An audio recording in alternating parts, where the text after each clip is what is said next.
लोकसभा में नेता प्रतिपक्ष और कांग्रेस के सांसद राहुल गांधी के महाराष्ट्र में हिंसा प्रभावित परभणी के दौरे पर जाने के लिए बहुजन समाज पार्टी ने सवाल उठाए।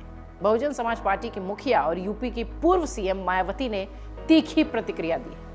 इसके साथ ही उन्होंने भीमराव अंबेडकर का नाम लेते हुए भारतीय जनता पार्टी और कांग्रेस दोनों पर निशाना साधा है। बहुजन समाज पार्टी की मुखिया मायावती को अपने सोशल मीडिया अकाउंट पर लिखते हुए देखा गया कि भारतीय संविधान के मूल निर्माता परम पूज्य बाबा साहब डॉक्टर भीमराव अंबेडकर का अनादर, अपमान और उनके करोड़ों अनुयायियों के प्रति हीन भावना का दुखद परिणाम है। परभणी जैसी दुर्भाग्यपूर्ण घटनाएं साबित है कि कांग्रेस और बीजेपी यदि कोई इनका सच्चा हितैषी नहीं बल्कि सबकी नियत नीति में खोट है। वहीं राहुल गांधी पर निशाना साधते हुए मायावती ने अपनी पोस्ट में लिखा कि परभणी घटना को लेकर कांग्रेस नेता का दौरा घड़ियाली आंसू, क्योंकि बाबा साहब के जीते जी और उनके देहांत के बाद भी कांग्रेस का उनके और उनके अनुयायियों के हित और कल्याण के प्रति रवैया हमेशा जातिवादी और तिरस्कारी रहा है।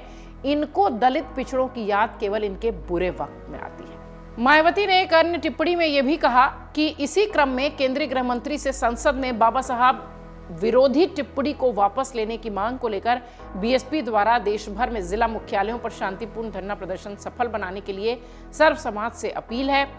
बाबा साहब के नाम पर छलावापूर्ण राजनीति करने वालों से सावधानी जरूरी है।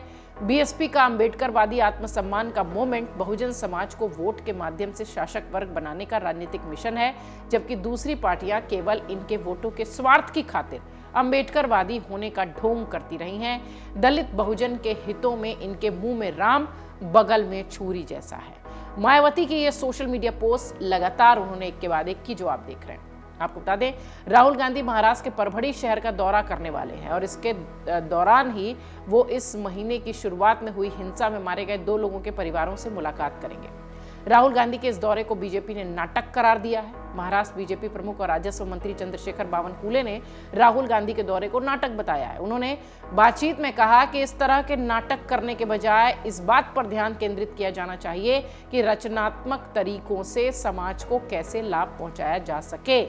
बीजेपी और राज्य सरकार समाज और सभी समुदायों को एकजुट रखने के लिए प्रतिबद्ध है।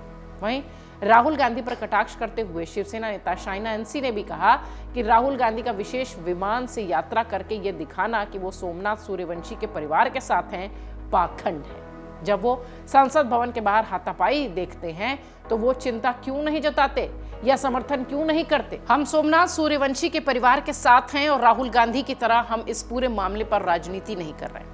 आपको बता दें, 10 दिसंबर की शाम को मराठवाड़ा क्षेत्र में इस शहर के रेलवे स्टेशन के बाहर बाबा साहब अंबेडकर की प्रतिमा के पास संविधान की कांच से बनी प्रतिकृति को क्षतिग्रस्त किया गया था, जिसके बाद परभणी में हिंसा भड़क उठी थी। आरोप ये भी लगाए गए कि सूर्यवंशी की पुलिस हिरासत में हत्या हुई। हालांकि मुख्यमंत्री देवेंद्र फडणवीस ने हाल ही में राज्य विधानसभा में कहा था कि उस व्यक्ति ने एक मजिस्ट्रेट को बताया था कि उसे प्रताड़ित नहीं किया गया था और सीसीटीवी फुटेज में भी क्रूरता का कोई सबूत नहीं मिला था। मुख्यमंत्री फडणवीस पहले ही परभणी हिंसा की न्यायिक जांच की घोषणा कर चुके थे, लेकिन जिस तरीके से ये मामला बढ़ता दिखा उसके बाद राज्य सरकार को भी संज्ञान लेना पड़ा। अब राहुल गांधी के परभणी जाने की जो बात है वो क्यों निकलकर सामने आ रही है, इसका भी पक्ष समझिए। अंबेडकर को लेकर सत्ता पक्ष और विपक्ष ने संसद में खूब बवाल काटा है। दोनों अंबेडकर को लेकर पूरे सत्र में एक दूसरे को घेरते हुए नजर आए। संसद परिसर में बीजेपी सांसदों के साथ धक्का मुक्की करने को लेकर राहुल के खिलाफ एफआईआर तक दर्ज हो गई। अब शीतकालीन सत्र खत्म हो गया है और नया अखाड़ा परभणी बनता दिख रहा है और शायद इसलिए राहुल गांधी यहीं से अपनी जो एक तरीके से कह लीजिए कि ये एक जो रफ्तार अंबेडकर मामले को लेकर विपक्ष ने पकड़ी थी उसे ही मेंटेन करते हुए दिखाई पड़ रहा है। आपको बता दें, अंबेडकर को लेकर संसद में तब बवाल मचा था जब केंद्रीय गृह मंत्री अमित शाह ने अपने भाषण में कहा था कि अंबेडकर अंबेडकर अंबेडकर, इतना नाम भगवान का लेते तो 7 जन्मों का स्वर्ग मिल जाता।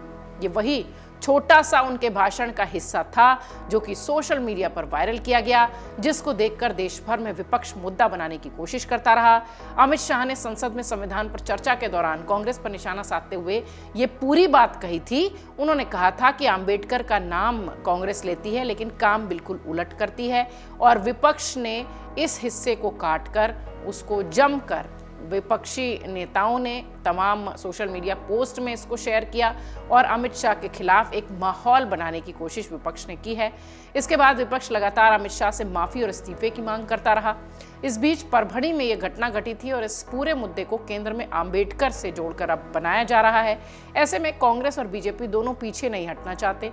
यही कारण है कि राहुल गांधी परभणी की यात्रा पर जा रहे हैं। देखना यह है कि ये जो सियासत का अंबेडकर मुद्दे को आगे बढ़ाने का नया अड्डा परभणी राहुल गांधी बना रहे हैं, इसमें वो कितना सफल हो पाते हैं। अगर आप ये वीडियो YouTube पर देख रहे हैं तो हमारे चैनल को सब्सक्राइब कर बेल आइकन दबाएं और Facebook पर देख रहे हैं तो हमारे पेज को लाइक करें। 8 मिलियन प्लस सब्सक्राइबर, आपके इस भरोसे के लिए बहुत धन्यवाद।